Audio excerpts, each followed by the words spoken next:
Counting the Utah Utes out of the Big 12 title and even the college football playoff race would be a major mistake.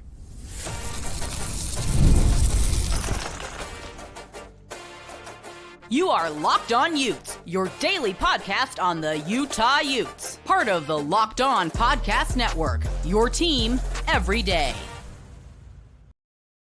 Hello, everyone, and thank you for making Locked On Utes your first listen and view of the day. We are part of the Locked On Podcast Network, available wherever you get your podcasts, as well as on YouTube. It's your first time tuning into the show. Make sure you like and subscribe. Today's episode brought to you by FanDuel. Right now, new customers can bet just $5, and if your bet wins, you'll get $300 in bonus bets to use across the app. You can download today. My name is JT Wistrcill, excited to be joined by Ron Weaver III, who is an executive producer for Cougar Sports with Ben Criddle on ESPN The Fan. And Ron, I want to talk about this Utah team. I feel like there's a lot of people that are out on them because of what happened against Texas Tech. We're talking about some of the key pieces on defense, particularly the mayor of Sac Lake City, John Henry Daly. Before closing with a little fun discussion, who's better right now, Utah or BYU? But first, as I mentioned, Ron, I feel like there's a lot of people that are counting Utah out of the Big 12 title race because of how they performed against Texas Tech. Even though they bounced back against West Virginia, I think in the national spotlight, that in some ways went just unnoticed because there was a crazy week. Like the last week of college football was fantastic in terms of great games. So I think there were a lot of people that weren't paying attention to what happened in Morgantown. But the truth of the matter, when we look at the last 2 weeks, is I don't think West Virginia is very good. I think Texas Tech's insanely good. I think they're a top 10 team in college football. I think they are going to be a force to be reckoned with. And I still believe that Utah is one of the 4 best teams in this conference. And they still have a schedule that, has some tests, but I still think Utah is a contender in this conference and very much in play to make the Big 12 title game. How do you view the Utes right now?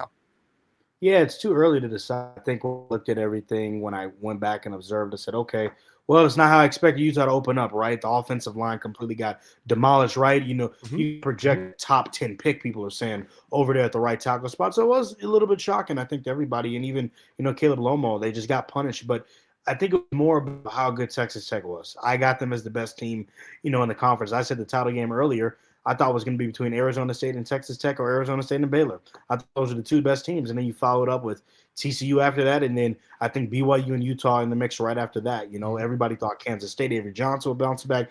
And they've been completely garbage. Like, if you're just going to be honest. So that's the Big 12 conference. That's parity, right? That's every single year that we're having this discussion about who actually is good. And then it turns out to be the completely opposite. Right now, I think it's the same about Utah and BYU and a lot of other schools. We really don't know because Utah hasn't played anybody outside of Texas Tech.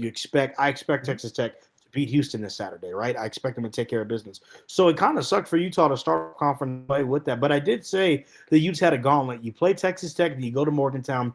You do have the bye, which is nice, but you got to take on the former Big 12 champions in Arizona State. Kenny Dillingham and Sam Levitt and Jordan Tyson seem to have those guys locked in. Close ball game against TCU. They take out Baylor, right? So they look to be the team to beat right now, along with Texas Tech. So you like that you get a little bit of rest, get some people healthy, but that's going to be a tough game. And then you got BYU, the rivalry game. That could go which type of way. So Utah got no favors, just like BYU's not going to have any favors in a week or so. But that's the Big 12, right? Every team is good. You'll beat Colorado, they're on amok. Cincinnati looks better. Looks like Scott Satterfield might have his job for at least another year. Then you got to go to Baylor. That'll be tough. They'll take care of business against Kansas State. And then, you got to go to Kansas. Jalen Daniels is going to play hard. So, right now, you got a lot of 50-50 games that can definitely go your way for sure. And there are a couple of gimmies. That's the Big 12 conference is every place you turn to, left, right, up, down. You want to play tic-tac-toe? Hey, it's going to be difficult to be pointed. So right now, we still don't know who Utah is. It's too early. So the knee-jerk reaction about Texas Tech, I look at that still and I say, okay, yes, it did happen. Devon didn't look good, but at the same time, we still don't know. It's still too early. I think another game or two, and we'll know exactly who Utah is. Yeah, I feel like, too, like you said, you got a great couple of tests coming up, ASU, BYU, and then, we'll see with Colorado and some of those other ones in there, too. But there's some good tests coming up for this Utah team. And because there's some good tests coming up for this Utah team, to me, they're not just out of the Big 12 title race. They're still in the college football playoff race. And I think some people might go, whoa, that's crazy. How in the world can a Utah team that lost their first game of conference play be in it? Well, let's remember, this is a 12-team playoff format. If we rewind the clock back to 2019, Had that been a 12-team playoff format, the Utah Utes would have undoubtedly been in. Despite losing their first game to USC, they ran the gauntlet and went all the way. And this is a Utah team to me that is capable of beating everyone left on their schedule. Is Utah likely a CFP team right now unless they can win the Big 12 conference? I would say no, they're not. But I don't think, Ron, you can rule this team and this program out because every game left on their schedule could be a win.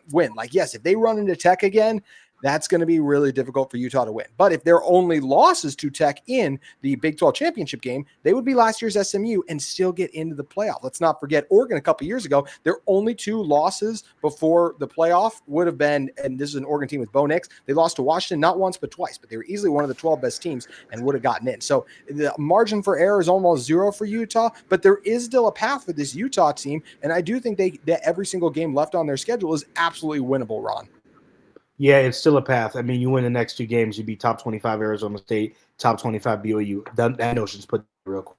The narrative changes very quickly, and that's the thing about the Big 12 and controlling your own destiny. You win the next 2 games, you beat Arizona State, who won it last year, who was the contender, who is the big dogs are saying, you got to knock us off our block. You do that at home. Then you go, I don't care if it's 45 minutes down south. It's going to be ugly. It's going to be fit-offs. It's going to be in the trenches, going to be a lot of trash talk. You beat BYU, you avenge what Kyle Whittingham hasn't done for the last 2 years. If he does that, close out those 2 games, Utah would be right there with Tech in the driver's seat, and maybe even depending where Arizona State would be at, but they would own that tiebreak, right? Depending where they would be at with 2-time wins. Again, I got Utah for sure beating Colorado and Kansas State at home, and as well as Cincinnati. I think they win those, no doubt. And then the ones that are going to be 50-50, like I said, Baylor on the road, going to be tough because Sawyer Robertson can play. Arizona State because, I got to respect them because of last year. BYU, the rivalry game, and then Kansas. But outside of that, they can win all of those games. They're not out of it. They have the defensive line to be able to do that. They have the star power offensively when they're running the football well, when Devon's able to run it when he's healthy, to be able to compete. Jason Beck is a very good offensive coordinator. I know West Virginia is a bad team, but you saw what Utah's able to do when they run the football and spread the ball out. They just have to go prove that against a formidable opponent. They do that this Saturday. Not this Saturday. They do that next Saturday against Arizona State. Ooh, they're back in the conversation as one of the top 4 teams in the Big 12.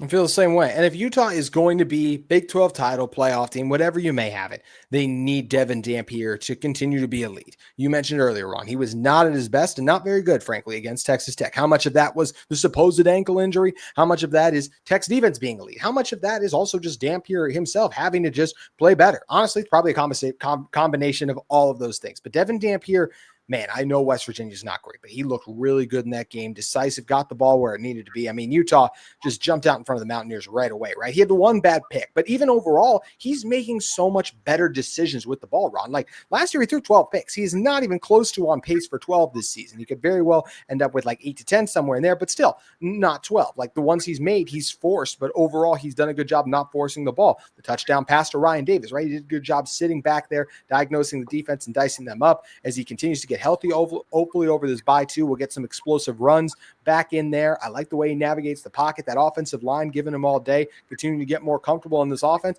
I like what I've seen from Devon Dampier, and I feel like he will continue to grow and get better. And this Utah team is going to be a force to be reckoned with, in part because they have one of the most dynamic quarterbacks in college football, for my money. Well, that's what happens when, you have ranked by 24/7 number 12 offensive tackle in the country, right? Yeah. And number 2 in the state of Utah. That's what he's able to do. Him and Caleb Lomar are able to make sure you don't feel any type of pressure, rightfully so. And Tech's defensive line and their linebacker group is elite. They just put pressure on you. Jacob Rodriguez you're truly seeing why he was a preseason Big 12 player of the year. He was a problem in that game, right? Forced fumble, interception, led the team in tackles. So, you got to give Tech their credit. They came and they took care of business, especially when Barron Moore went out the game with a concussion, which most likely everybody thought, okay, Utah's for sure win this game. And then the Will Hammond kid, the redshirt freshman, came in like a dog and just didn't miss a beat. And at this point, people were saying, oh, Barron Morton, you might have lost your job, buddy. But anyway, the point is, Utah, there's going to be growing pains. When a quarterback transfers from G5 to the Big 12, you saw this even with BYU and Jake Redstaff. It takes time to get your footing on him. Now, granted, Jake didn't have the line that Utah has. It's one of the top lines, in the country, the best in the Big 12, right? That argument's always being made. So when you give him time in the pass when he's not under pressure, even in the Texas Tech game, he's backing up 10, 15 yards deep to still take a shot down the field. And I'm just like, how does he have that much time? But that speaks to Utah's offensive line, right? Like, they got bullied. They got beat. It happens, right? That's a part of it. The Big 12, there's other high-level 3 stars, 4 stars, and 5 stars in this conference. So you have to give every team their credit. You have to give them their respect. But at the end of the day, one game doesn't determine it, right? They bounced back against West Virginia, rightfully so. They did exactly what they were supposed to. He looked great. It was 21 of 26. He threw 4 touchdowns, over 200 yards. He did have the 1 pick, and he just got to. With Devon, is going to be footwork. It's going to be footwork and then better decision making, right? He just needs to understand that if you're going to air the ball out the field 25 plus yards, you need to make sure that the coverage is better. You need to make sure that you watch for cover 3.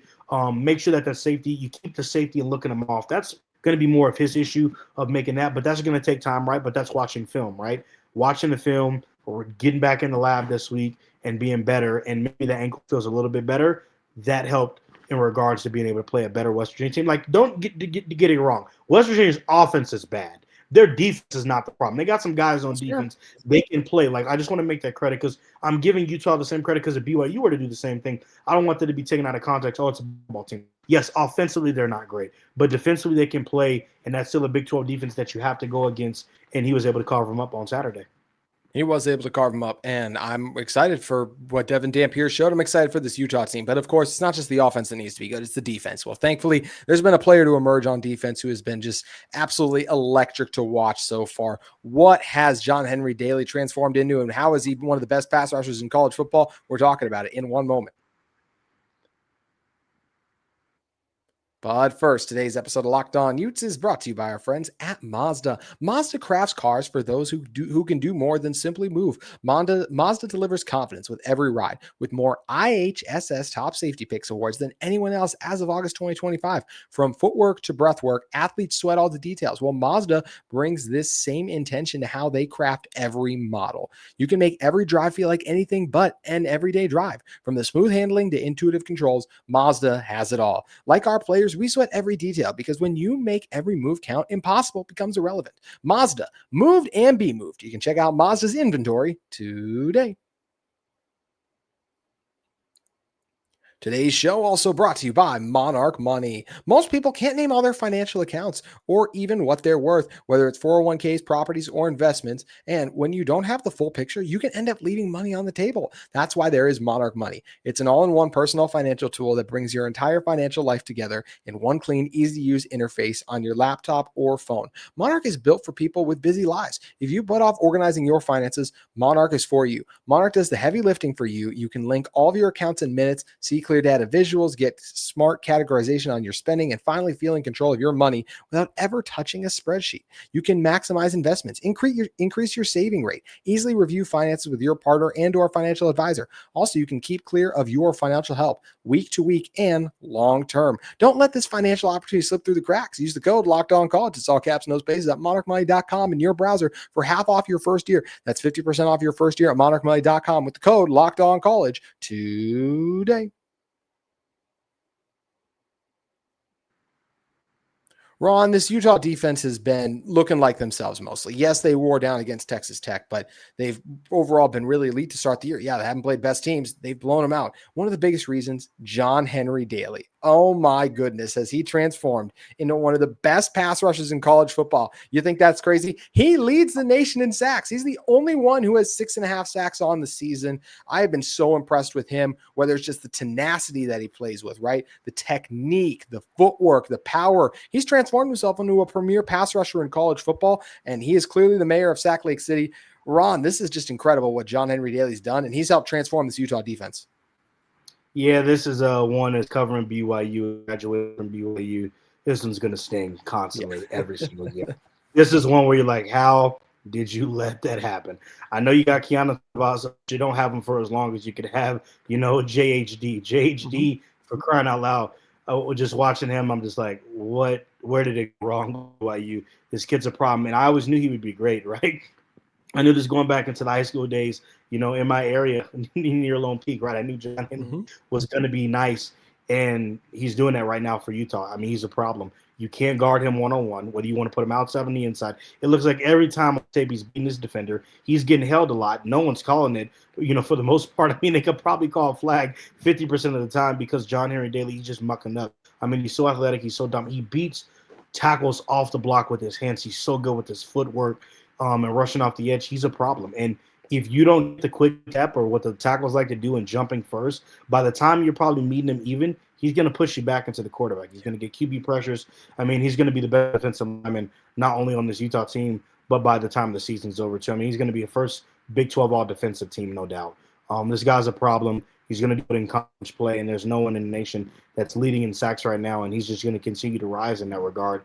And it's sad. It's sad to see BYU lose his top player, and people probably feel the same way about Keanu Tanavasa up north as BYU does feel about this in that regard. But the only difference is Keanu's on the inside and defensive tackle, and John Henry Daly can do both, in my opinion. Yeah, and John Henry Daly, too, is just a point. Look, a defensive end, to me, is a higher impact position than D-tackle. D-tackle, very important. Stuff the run, free up your linebackers to make plays. Interior pass rush, awesome. But to me, there's a reason we see a premium placed in the NFL draft on what? Quarterbacks, offensive tackles especially, even more so than offensive guards, and pass rushers. It's one of the most premier positions in football, and the fact that Utah has that guy, especially in a conference that features so many strong quarterback play.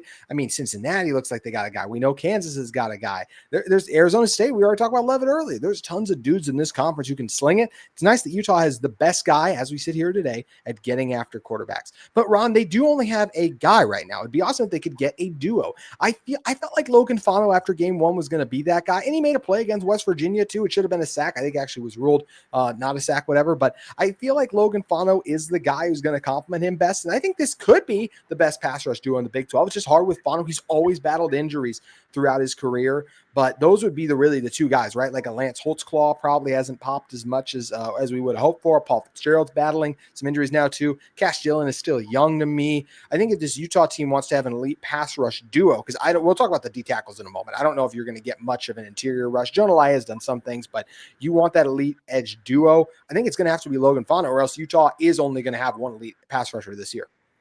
Yeah, you got to give Cash Dillon another season or two, and I think he'll come into his own shell. You definitely see potential. But that's a lot to ask of a young, defensive guy. In that regard, it's Logan Fano, no doubt. There's no one else on the roster. It's him. I know Fitzgerald has battled his injuries. But Logan Fano has to do everything to stay healthy. He's the premier guy. This is the guy, right, that, said with his brother, said, let's go to Utah. Let's do this together. Let's be up there. Let's be the face of this program, right? You have to do it on the other side. You have to take accountability for that. And whether that means extra reps, getting with the training staff, your nutrition or whatever it is, you have to get right. You have to stay healthy because you're right. On top of John Henry Daly, it's Logan Fano. You're talking about another guy that can play at the NFL level. When I look at this line, when I look at NFL potential guys, first round, second round talent, it's those two guys. It's John Henry Daly and it's definitely Logan Fano. Those are the guys to be leading the way. So, yeah, Logan Fano, it was good to see what he produced in West Virginia. I think you can always build on everything in the game. He needs to build from there. Didn't know he didn't get credit with the sack, thought he, but, hey, this just gives you more motivation to go out and prove it.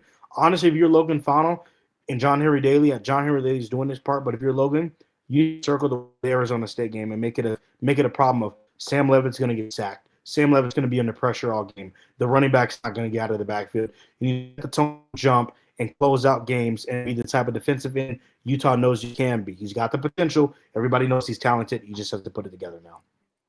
He does. He has to put it together. Utah has the tools to me to have an elite pass rush tandem. Ron, I don't know if Utah has the tools to have an elite defensive tackle room with some of the injuries they were sustaining. He was already a massive question mark entering the season. When you lose Junior Tafuna to the draft, when Keanu Tanavasa and Samote Pepa transfer out. And then it's like, okay, well, you got Aliki Vaimahi, but he's always been best as a rotation guy to me. Like stuffs the run, not going to do a lot outside of that. And Dallas Vakalaki was very high on him after what he did as a true freshman. Now both those guys battling injuries. It's like, whoa, this room has a lot of injuries quickly. So it's a guy in Jonah Laia, who's been nice. He's done some nice things on the season. But outside of that, Ron, I mean, we're talking about a ton of freshmen.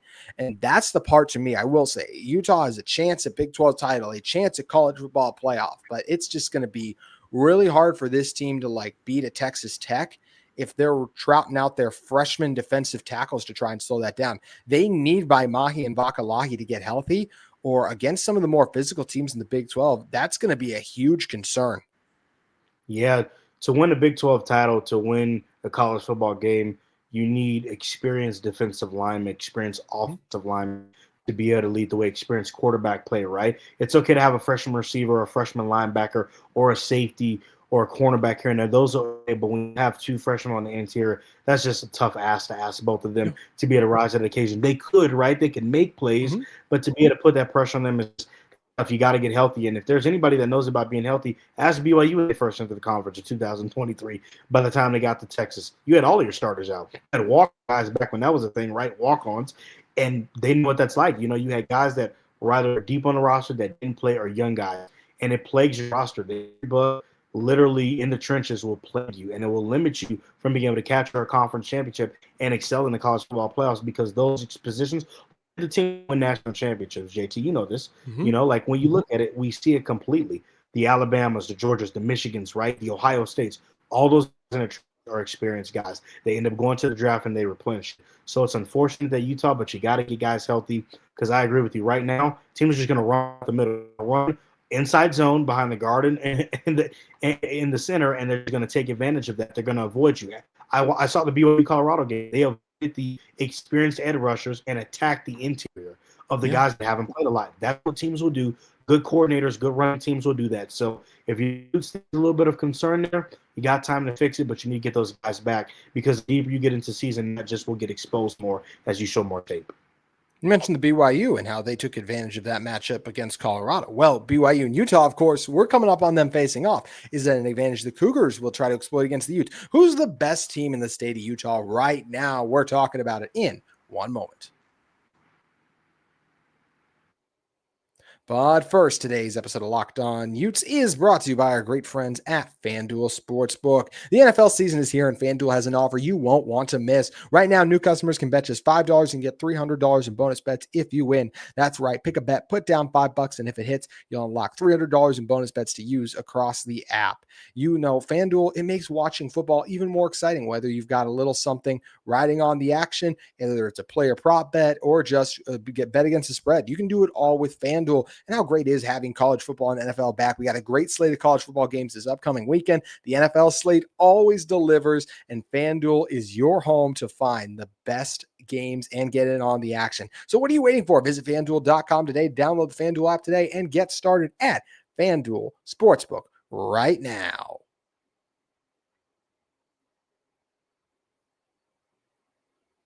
Today's show is also brought to you by our friends at Square. Your favorite neighborhood sports run on Square. There are certain businesses that make the neighborhood the neighborhood. These are the places that become an extension of home, whether it's the sports bar dedicated to your team's fan base, the spot with the best wings in town for game day, or that beloved local chain that's rooted in your community for years. These businesses are what bring people together, whether it's when neighborhood businesses thrive, the whole neighborhood thrives together. You know, for me, there are tons of just local spots I love to go to on game day, get my favorite food, and just kick back, watch the NFL or college football action. You know that kind of place. We all have them in our community. Square is proud to partner with more than 4 million neighborhood businesses around the world. You can go to square.com/lockedoncollege. It's all caps, no spaces, Locked On College, to learn more. But before you do, go support your favorite neighborhood spot. You'll be happy you did. Square, we'll see you in the neighborhood. Utah and BYU, always a fun topic to discuss. Ron, I'll ask you this. Who's the best team in the state right now? Yeah, it's tough, right? When you look at both teams, it's still a lot to know about which team. I mean, and people that don't get access to hard, you're giving the nod to BYU. The only reason is because they're number 23 in AP poll. They haven't lost yet, so they have to get credit for that, right?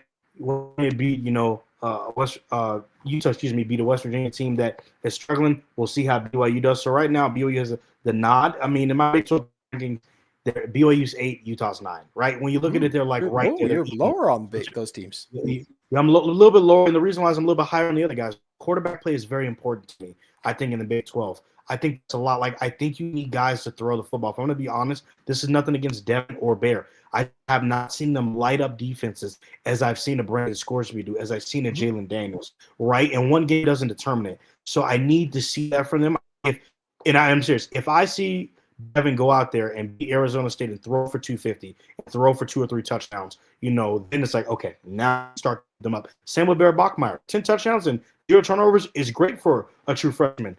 You can't throw for 179 and 2 touchdowns. and beat a Colorado team. That's not going to cut it against the Tech. That's not going to cut it against the TCU team that's going to come there in November. That's not going to cut it when you have to go out to Cincinnati, right? That's not going to cut it against Utah, in my opinion. I think you have to have better quarterback on both sides. So to me, a little bit lower on these guys, right? But I think BYU just has a nod because they haven't lost yet. But if the Cougars were even, then I probably put Utah because they played a better Texas Tech team. The non-conference was a little bit different. So BYU just by a tad, but that's only because they're undefeated. They'll play West Virginia. But this is going to come to bed, right? BYU, I think Utah, is going to take down Arizona State at home. I do believe that will happen. I think Arizona State can't keep getting away with these one-score games. Then the matchup's going to come. I think BYU will be 6-0. I think Utah will be 5-1. And that game, October 18th, will tell us exactly who is going to be most likely maybe a top come December. Yeah, I think it's a great point. And I think you're totally fair in talking about the quarterback play. To me, it's quarterback play is the reason I think Utah is better than BYU right now. Ron, I know BYU is undefeated. I just don't think they've played anyone great. And I'm sorry, but I just think it's really hard to beat the best teams in this conference, which I don't think BYU has seen anywhere close to the best. I'm not that high on Colorado this year. I think the Buffs are kind of a mess and trying to figure out a lot of things right now. I just have major questions about Bear. How do you think he's going to fare in that stretch coming up of not just Utah, but you guys are the BYU Cougars. They're going to see Tech. They're going to see Iowa State. They see a lot of these TCUs in there too. How do you think Bear is going to fare against once he starts playing, some of the best defenses in this conference? Well, yeah, he's going to have to prove that he can make big-time throws, right? We saw one, a lot of question marks is can he push the ball vertical? Cody Hagan, the game against ECU, DB makes a good play. Maybe Bear could give the ball a little bit higher. I don't think so. I think Carson come down with it. The ball to Cody Hagan, where he's got two defenders, a little bit underthrown, right? That doesn't happen. The ball to Tyler Bachmeier. I don't know how you could throw a better ball than that. His brother come down the ball. We know that DJ McKinney is an NFL DB, no doubt. So he plays good coverage. The ball pops out of the end. Those throws have to occur. Those big-time throws that Devon we've seen make when he was at New Mexico. We've seen those from Jalen Daniels. We've seen those from Josh Hoover.